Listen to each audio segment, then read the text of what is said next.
think it's useful for folks in your industry to understand what Bitcoin is and what these crypto assets are, because as Brian observed, they have gone from zero to tremendous valuations very quickly.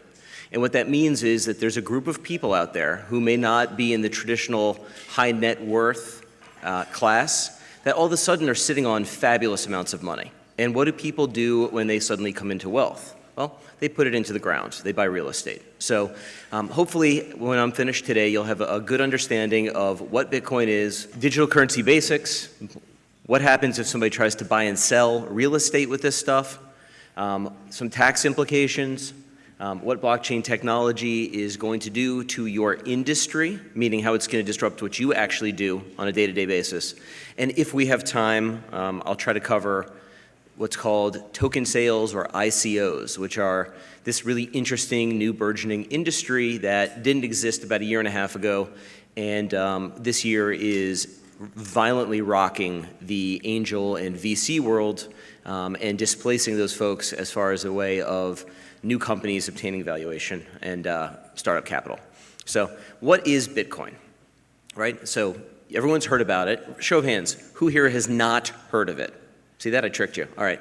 We've got one or two folks out there that don't know about it. So Bitcoin is a computer system that has created an increment of value that for some reason the market now recognizes as of this morning being worth about 5,800 US dollars. Okay? It is a internet-only, peer-to-peer, decentralized value transfer system. So what does that mean? That means that you can't hold a Bitcoin in your hand because it's a piece of code, and it lives on the internet. That means I can't, for instance, send my Bitcoin to my Bank of America account. If I want to get something for my Bitcoin, I have to barter it, essentially. You have to give me something, and then I'll send you my Bitcoin. It was created in late 2008. And it's essentially an innovation as opposed to an invention. It's a clever deployment of a bunch of existing technology to do something novel. It was announced through something called a white paper from a person or group of people calling themselves Satoshi Nakamoto. No one knows exactly who Satoshi is, although Newsweek did approach a gentleman named Dorian Satoshi Nakamoto in California and accuse him of being Satoshi. A couple lawsuits later, they retracted that. And nobody knows who it is, but the system went online in 2009. At the time, there was no commercial valuation for a Bitcoin, and as we're going to see in a couple slides, that's changed drastically. The key innovation behind what Bitcoin is that it's the digital version of cash. I can hand Brian $10, and everybody in the world will recognize the fact that my dollar is functionally a bearer instrument. The $10 I give him, he now has that $10. I no longer have it. Any other form of value transfer that's conducted digitally has a problem. You need to have a trusted third party that confirms when it went through. Think about SWIFT, think about Visa and MasterCard, or the ACH network for checks. There is some third party that everybody agrees is going to be able to determine when the transaction actually occurred, which means that there's a person in the middle of your value transfer. What the Bitcoin system created for the first time ever was the ability to use the consensus of the participants in the network to determine when the transfer occurred instead of a third party that can arbitrarily veto your transaction, meaning force Brian to give me the $10 back even when I want him to have it. So that's the key innovation. If you leave here today and you think to yourself, man, that guy was talking about a bunch of stuff, I didn't get any of it. If you can remember that there's no trusted third party in a Bitcoin transaction, I've done my job today. The way that the system works to make sure that the participants actually wanted to submit their transaction is using what's called private key cryptography. Essentially, you have to use a secure code in order to validate that you actually want to submit your transaction. That's one of the ways that the system makes sure that the transactions are valid. You get something called a wallet, which by analogy is a lot like a bank account. It allows you to control your Bitcoin value, and it gives you the opportunity to negotiate it to somebody else. It's functionally two pieces of data. It's a public ID, which is how you appear on the system, and it's a private key, which is the password to authorize transactions. That's it. It is complex but not impossible to trace transactions of value on the blockchain, which gets important when it comes time to talk about you folks doing deals involving people paying with it. Initially, Bitcoin wallets are anonymous in that it's really difficult to correlate the person's identity with the actual wallet, but as you start to interact with regulated entities, that gets easier and easier to do. And finally, as we're going to see, the valuation is quite volatile. So let's talk about the economics behind it, because let's be real, that's what's important. The system itself generates the coins and rewards people who do an intensive computer process in order to confirm transactions. That's how new coins come into being. The system is designed to be inherently deflationary in that there will never be more than 21 million Bitcoins ever. So that means that if every millionaire on the planet wants a Bitcoin, they can't even get 1/10 of a Bitcoin. If you've studied economics, you understand that suggests that the price would go up over time. It also suggests that as an asset, it would get continually illiquid. And so there's a tension between folks that want to hold it as an investment product and folks that want to use it as a transactional medium. The capitalization, so to speak, the value is highly liquid and highly volatile. This is a global system, which means that while we're sleeping, China is trading. And it means that you can negotiate value to anybody, anywhere in the world without the traditional impediments you see if you wanted to, for instance, send a wire over the SWIFT network. That requires, you got to pay tariffs, you got to pay a transactional fee, and if it's international, you have to wait a couple days. Blockchain transfers, generally speaking, take about 9 minutes to clear. So you've got a complete game change as far as how the protocol works.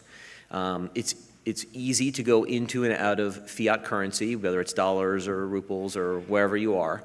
There are a lot of service providers that will charge a slight fee to get you into and out of Bitcoin, and into fiat, which is how folks are going to end up using that value to buy real estate. So I added this slide this morning because I thought it was really fun. Show of hands, who doesn't know who Jamie Dimon is? Okay, Jamie Dimon, obviously one of the most influential names in finance, has been continually bearish about Bitcoin. And I thought it was just fun to show all the different times that he talked poorly about Bitcoin and to show you how the valuation has proceeded, notwithstanding his opinion. If you look, in 2013, Bitcoin was, a little bit below $100 per. And when it started, there was no commercial valuation at all. People were just trading them to trade them. No one had a clue. The first known commercial transaction was actually a gentleman in Jacksonville who on Reddit said, whoever sends me 2 pizzas on Friday night gets 10,000 Bitcoin, which is now worth $59 million. So there's somebody out there who was very, very excited to send $20 to Papa John's. So there was 4 years where you could have gotten these Bitcoin for less than $100, which means that if people are holding right now, they have 580x value. Okay? And even as early as December of 15, you could have gotten a Bitcoin for less than $200. Again, today they're about 580. So when you have all this value and you want to do something with it, what do? You buy land. So let's talk about what you folks know a million times better than me, which is what happens when you buy dirt, right?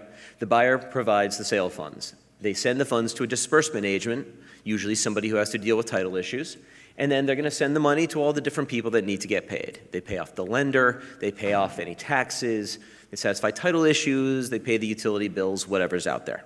This is probably pretty basic.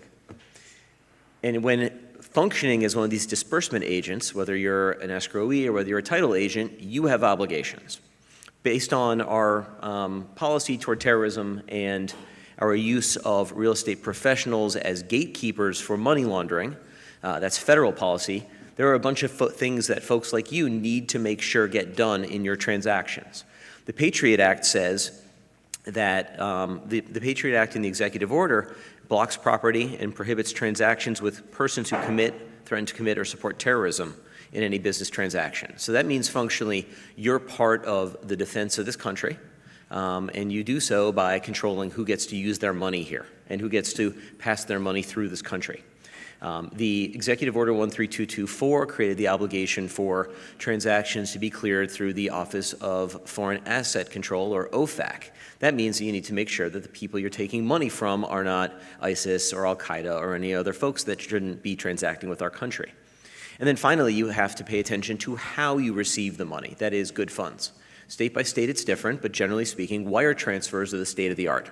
And because we're in Florida, lucky us, We have the GTO, which requires a higher level of reporting on the Form 8300, including who you're getting the money from, who the person you're interacting with actually is, who's the equitable person behind the entity. And this was a response to the assumption that there was a lot of foreign money flowing in through shell companies and trusts where we were not able to determine whose money we were touching. That form, specifically 8300, as you're probably aware, requires you to disclose whether the transaction is done without traditional financing and to disclose the type of the vessel through which the value is conveyed, if it's a cashier's check, if it's done through any sort of other sort of credit facility. So how does Bitcoin impact this? Well, like a lot of relationships, it's complicated. Good funds have to be immediately available, and so the question is, are Bitcoin, if used to transact real estate, immediately available? Well, the answer is no. They never leave the Bitcoin system. So if you want to pay for something with Bitcoin, you have to find a person who's either willing to take the Bitcoin themselves, that is, they have a wallet, you have a wallet, and you make a transaction to them, and then outside of that transaction, they're willing to do something for you, or you need to go to a money services business, of which there are several, that will, for a very small fee, accept Bitcoin for you and send a wire from their bank account to your bank account. So everybody just got comfortable. Okay, wires. We're comfortable with wires. We've seen wires before. We like wires. But you've got this GTO. You have this geographic targeting order that requires you to report a lot more information than you otherwise would. So how do you reconcile the fact that you're going to have a transfer that comes in from, say, Citibank to another U.S. account, say a Bank of America account, but it comes from a company called like Coinbase or BitPay, where you, as the person doing disbursements, are on actual notice that this is likely the results of a virtual currency transaction. What are the obligations to look back? What do you need to do? Well, we already discussed that these Bitcoin transactions are inherently pseudo-anonymous. Let's take a second and talk about that. Pseudo-anonymity doesn't mean nobody can ever know where the value is coming from.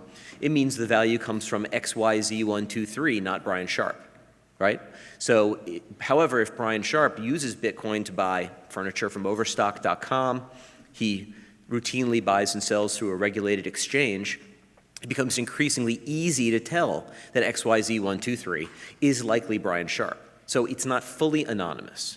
And I would offer as a question, not actually knowing the answer, what is the level of inquiry that folks conducting this gatekeeping obligation are required to undertake in order to understand whether the funds they're taking are totally above board or whether there are issues? How far of a look back do you need to do? So let's talk about what's actually going on out there. Here are some structures as to how people are doing transactions with virtual currency assets. The buyer has the Bitcoin. They send it to an MSB or a money services business. They're the ones that accept the Bitcoin and pay out the cash. And then they change it into US dollars. And then it goes to, sometimes just straight to the disbursement agent, and then it gets dispersed. Sometimes it goes back to the seller, who then sends it to the disbursement agent. And in at least one case that I'm aware of, strangely, the money went directly to the buyer, who then passed it over to the disbursement agent and then made the disbursements. What does that tell you, folks? It tells you that there isn't really a clear way to do this yet. I can tell you that title companies that I've spoken to about this have been trying to figure out the right way to do this for years, ever since folks started buying land in about 2014 with these assets. I would suggest that if you have this sort of a transaction, you either talk to a title company or find a lawyer that understands this stuff. But again, do you have to look back? What do you want to get from your client to understand that you're not facilitating an illicit transaction? Do you want to get an affidavit saying that even though we can't trace this strictly, that this value came from them and that it's not subject to any sort of OFAC violation? Do you want to get an indemnification and a hold harmless from them? Does anybody actually want to do a deal with you if you're requiring all this? It's a problem. So now we're going to shift gears and talk about the legal status of these assets just generally. The good news is they're completely legal to hold, and they're completely legal to transact. They're not legal to transact for anything that you couldn't do with US dollars. For instance, just because you can buy drugs with Bitcoin more easily perhaps than cash doesn't mean that it's okay to do so. If you're buying and selling on your own account, You don't have to register with any federal entity, but if you're buying and selling for others, meaning your businesses that you routinely meet people on Lincoln Road and exchange Bitcoins for dollars, then you are probably conducting a money services business for which you need to register with FinCEN, which is the Financial Crimes Enforcement Network arm of the Department of Treasury. And you would likely, depending on what state you're in, need to get a state money transmitter license as well. Florida doesn't have a comprehensive statute, but other states are implementing them now.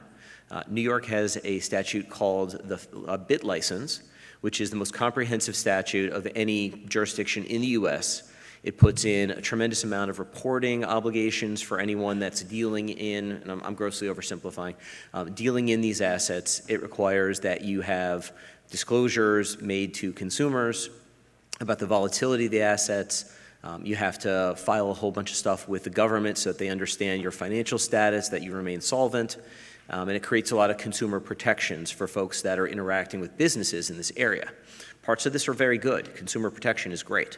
But parts of this are seen as stifling innovation. I can tell you that Florida has been circling around a permissive policy. There isn't a draft statute out there yet, but I can tell you as somebody in the business that Florida is taking and is exploring a very even-handed approach. They want to use this as a potential way to stimulate business, stimulate growth, and continue to sort of position Miami as the financial capital of Latin America. Let's talk about money transmission and money laundering. That's the big bugaboo here. Because this is somewhat obfuscative of who's actually transacting, the question becomes, how do you know whose value you're looking at and where it's coming from? There was a gentleman who I happen to know named Mitchell Espinoza who was selling some Bitcoin on Lincoln Road, and he was put in cuffs by a joint task force of the Secret Service and the Miami Beach Police Department. They charged him with money laundering and with unlicensed money transmission. The charges against him were dismissed on the basis that the Florida statutes did not cover specifically what he was doing because of a variety of things. It's up for appeal right now, and the Florida legislature has already started to kind of tighten the noose around this activity and start to sweep it within the ambit of what those statutes cover. So generally speaking, if you're operating a BTM, which is a Bitcoin version of an ATM machine, a teller where you stick in your dollars and you get a Bitcoin transfer, where you transfer Bitcoins and then it spits out cash to you, you have to get a money services business license, and you have to comply with the full suite of the alphabet soup you see on the slide there. So let's talk about taxes, right? Once you have the money, what do you have to do with it? Well, very controversially in 2014, the IRS came out with IRS Notice 2014-21 that basically said that these assets are going to be determined to be property. They're property in that they are treated like a barter transaction. It's consistent with the way that these things actually function. But there are some exceptions. If you are a miner, meaning your job is to run computers to validate transactions and get paid in Bitcoin released by the system, the payment you receive is booked like wages. If my law firm decided they wanted to pay me in Bitcoin instead of US dollars, and I wish they had for the last couple of years, that would be viewed as wages and it wouldn't be booked as property for those purposes. If I then decide that I need to clear them into cash to, say, pay my mortgage, I would then have to establish a basis, and there would be a gain or a loss against the value at the time that I acquired it. The gain or the loss would be taxed at capital gains rates, and if I've held it for a long enough time, it would be a long-term gain or loss. And if I held it for a shorter period of time, it would be a short-term gain or loss. Valuation is a real problem. We're all used to looking at things like property and having a simple way to value them. If my employer decided to pay me with Apple stock, well, you go online and you Google what the current price of Apple stock is. If they decide to pay me in platinum bars, I know that there's a London spot price for metals on a daily basis, and that's how I would value that. But there are no regulated exchanges for these virtual currency assets. There are a bunch of unregulated exchanges, about 50 of them worldwide. At any given time, the value of the exact same asset on these exchanges will vary by 10 to 15%. So when you're valuing these things, what do you look at? Do you choose the exchange you like? Do you take a composite of 4 or 5? Do you care whether the exchanges are in the United States or in Korea? Do you choose one time a day for there to be valuation? There really isn't an answer, and it's one of the many problems that we have with the way that these assets are treated for tax purposes. But if you're paid in these virtual currencies, then it's going to be treated just like every other wage, which means withholding for employment tax and information reporting. Now, advanced questions. FBARs and FACTA reporting. It's not clear. If you Google this and if you think about it, you can reach two different answers. I'm of the position and I'm of the view personally that the answer is probably no, because what makes an account foreign typically means that it's from a foreign issuer, it's located geographically somewhere foreign, or it's controlled on your behalf by someone who's outside the jurisdiction. My virtual currency wallet exists on the internet. I don't know where that is. Right now it's here because I'm here. If I put my phone that has a Bitcoin wallet on it in the mail and ship it to my buddy in Canada, did it just become foreign? I don't know the answer, and I don't think there really is a clear answer on that. FERPTA withholding tax, I'm going to assume yes. Can you pay your taxes in this stuff? Not in this country. However, California being California has to be weird. They have a statute that says that it's legal tender, which means you can do things like buy tax liens with it. California's fun. And then finally, are you going to get scrutinized if you're using this stuff and if you declare it on your taxes? You'd be surprised, but the answer is, of course. In 2016, it was estimated that about 100,000 Americans used these assets. 802 people disclosed them on their taxes. So, in September of 2016, the Treasury Inspector General for Tax Administration issued a report called The Use of Virtual Currencies in Taxable Transactions Becomes More Common. Additional actions are needed to ensure taxpayer compliance. Probably not a surprise. They took action. They subpoenaed the largest MSB in the area called Coinbase and said, give us all of your records for all activity by all U.S. persons over the last 2 years. Needless to say, every civil rights and electronic privacy organization lost their mind, filed all kinds of defensive pleadings, and the case is still lingering in the Northern District of California. We're about 11, 12, 13 months later. It's been significantly narrowed. But the point is that the IRS isn't dumb. They know people are trading this stuff and making tons of money, and so you have to put it in your taxes. You can't skirt your taxes, and you should expect a little bit of scrutiny if it's on there. So let's talk about what the blockchain is, okay? The blockchain is Bitcoin without the Bitcoin. It's the system. And instead of using the Bitcoin, which is the token that has this general value, recognition of value in the world, you use the token that gets transacted from person to person to represent another piece of information. There are a bunch of complications to doing this in a private setting, meaning where it's just operated on computers within a company or a set of companies. Because we're a little bit pressed for time, I'm not going to go into too much detail, but a blockchain is essentially a dressed-up database, okay?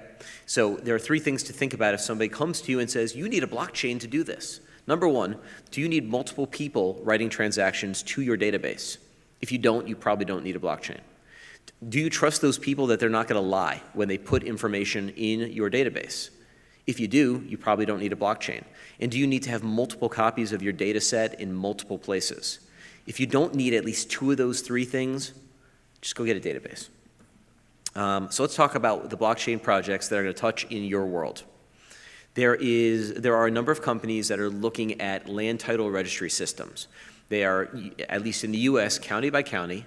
They are, for most of the existence of this country, they've been operated by paper. They're now digitizing that paper.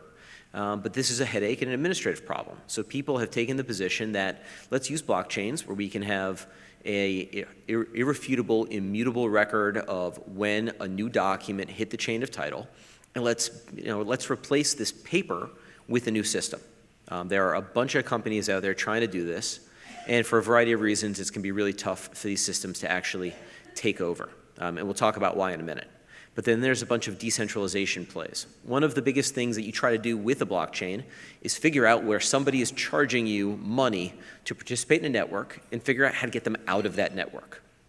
Okay, so in the MLS, there's some company called MLS, and you have to wait for them to put the information up on the system. If the information's wrong, you have to deal with them to get it taken down. So there are folks that are saying, let's do a decentralized MLS, where there would be a unique key that gets signed, meaning that you'd be able to unquestionably authenticate the information that's being put in, and the person that owns the property would be able to take it off at their pleasure, and they'd be the only ones able to put it up and take it down. Ownership transfer systems. The holy grail is to figure out a way to make a digital token that I can send to my buddy Brian, and that is functionally the transfer of that asset from me to him. It's going to be tough to do because there are a lot of legal, social, behavioral, and political issues that need to be changed before that will work. Price discovery is a big problem. Everybody knows how to pay CoStar for data, but you have to pay CoStar for data. And you have to rely on CoStar to do the data properly. You have to rely on CoStar to update the data properly. And you have to rely on CoStar to cover your market. Why not create a system where everyone can get incentivized to upload their own commercial lease information? And when you're trying to figure out how to price property or looking at whether a lease makes sense to become involved in, find authentic, updated data with what's called provenance, or sort of the chain of authenticity. That's a really cool area people are looking at. And people are trying to do decentralized Uber. Why pay Uber when you can just, on a blockchain itself, contract directly with the person? And then the last place that's really interesting is the concept of the use of smart contracts instead of escrow. Instead of relying on a person to say 30 days has gone by, the inspections all came back clean, it's time for me to disperse the funds in escrow, why not put that value on a blockchain with a piece of code that says, if person tells me inspection went okay, then automatically release escrow by making a transfer to the transferee's blockchain wallet of that value. Hypothetically, this could be used in a way where you would never have to deal with a specific performance lawsuit anymore. However, smart contracts are neither smart nor contracts. They're incredibly dumb in that they're not flexible. They only do what the code tells them to do, and they typically are not fully legally enforceable contracts for a variety of reasons. In the concept of taking a company or a county's land registry and putting it onto a blockchain, you have garbage in, garbage out problems. You're not going to clean the data in any kind of way.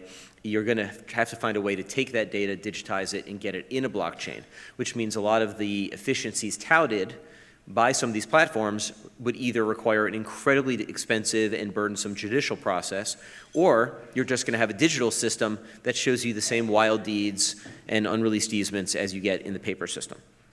So being that we've kind of run out of time, there was another portion called ICOs and token sales that I wanted to talk about. Unfortunately, I'm not going to be able to get there. But if there is a few minutes, I'd love to take any questions. Do we have time? We have time for okay. Questions. All right. This gentleman right here, I guess. So I use Coinbase, and my problem is the way that they handle transaction plus the amount of fees that they charge. Yeah, it's a problem. They did announce this morning instant transactions, where you're no longer going to have the 4 to 8 day wait that has plagued everyone.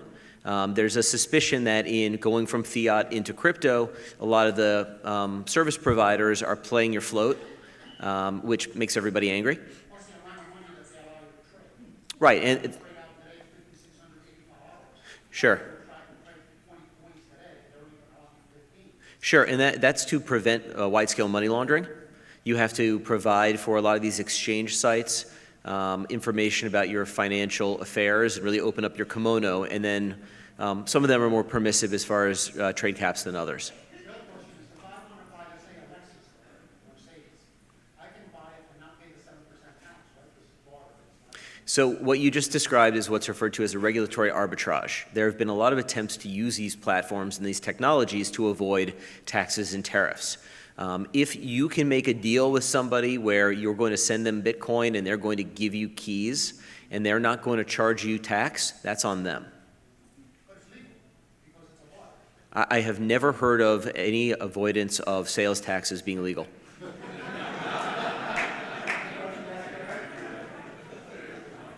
Yes, ma'am. Real estate purchase come into play with the FinCEN reporting requirements for purchases over $1 million? So that's what I was referring to when I mentioned the GTOs. You would have to, under the Form 8300, disclose the amount of value. Let's say it's a $2 million purchase. And let's say that you know, as one of the counterparties to the transaction, that it's coming from virtual currency assets.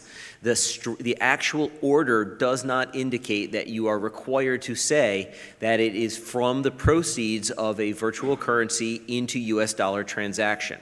However, I would read the spirit of that order as requiring it. Now the question becomes, is that by itself a reason to not do the deal? Of course not. Just because you can use these assets for regulatory arbitrage, and in light of this man's comments, I'll give the group an example that is easy to understand, doesn't mean that all Bitcoin funds are dirty. Quite to the contrary, there are plenty of people that have been running a computer in their basement for 10 years that have, or 8 years that might have $5 million bucks. The example of the regulatory arbitrage that people try to do with this, and here's a brilliant one that got shut down. Show of hands, who stayed in a nice hotel in Latin America? A good amount of this crowd, I would assume. When you swiped your credit card there, they paid between 16 and 18% for the privilege of accepting your money. Who stayed in a nice hotel in New York? They're paying 2%. So a really smart company went down to Latin America and said, use my meter, I'll charge you 7%. You swipe your card in Latin America, they send the transfer via computer to the terminal in New York. They're paying the guy in Latin America, he's paying 7%.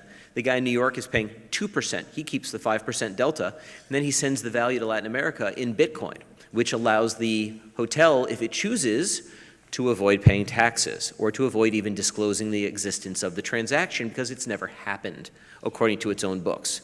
That business made a lot of money and got shut down very fast. I think we might have time for perhaps one more question, if anyone else. Sir? International real estate transactions. So this works very well with international real estate. Combined with proof of title in other countries. So there are a number of startups, and had I had a little bit more time, I would have gone there, that are looking at using these technologies to bridge against the international systems, most of which are, some of which are drastically different and incompatible. The idea of being able to standardize similar information and have it accessible through a common terminal, so to speak, is a very important one that a lot of people are looking at. There was a recent startup called Propy, P-R-O-P-Y, which aims to put together sort of an international index and an international common data sharing platform. International is really complicated because you have to harmonize a lot of different laws and you have to deal with a lot of different data. You have translation risk, and forget about changing the way that Americans deal with real estate records and land title. Try doing this across multiple countries. It's a major, major endeavor. However, if it's going to happen, if you're ever going to see a global real estate market where you're able to see kind of consistent information, it'll be using this tech. We're seeing it with shipping now. Correct. Yeah, shipping, some manufacturing, provenance of goods like diamonds and consumer goods of high value like purses and shoes. You're starting to see copyright and trademark systems, things where you want to be able to trace it, from birth to consumer's hand to make sure that it's real. You're seeing a lot of those sort of systems occurring as well. Maybe one more if we have time. Ma'am. There's no bad questions, but I'll give it a shot. Sure. So I know it's an encrypted code. However, there are brilliant people out there that can always forge a code. How do you know that you're buying a Bitcoin, a real Bitcoin, versus a forgery? So the Bitcoin system itself is extraordinarily robust and safe. All of the software built around it is incredibly dangerous and crappy. So what I mean by that is if you are simply doing a transaction from one party to another party, you can verify that your transaction went through and you'll be able to, using your wallet, identify that you've received the transaction of value. The second that you start to use it in other software systems, you start to send it through more complicated wallets, you invest it by using it to buy tokens, which was something that I wanted to talk about a little bit. That's when vulnerabilities and the prospect of attacks start to become an issue. But if all you're doing is transacting from yourself to another person on the blockchain, there's actually sort of similar to the old days where you would see a stock ticker and you'd see the continually changing price. You can actually watch Bitcoin transactions be submitted to the network. You can see when they get verified, and you can see when your balance, so to speak, gets updated. Digging a little bit deeper in the sense of, in your knowledge and experience and foresight, has there been any successful attempt at hacking into the system, or could there be? So there are technical ways that you could try to rewrite the history of the blockchain so that transfers that occurred would be retrofitted to look like they have not occurred. At this point, it would require a state-level actor, say China or North Korea or Japan, to summon all of its computer power to try to attack the network. To give you some context, the Bitcoin network is probably 80 times more powerful than any other similarly acting network that's ever existed. So you would need a state-level deployment of resources to try to attack that network at this point. Probably not. I'm a lawyer. Probably not. Let's thank Andrew. Thank you. Thank you.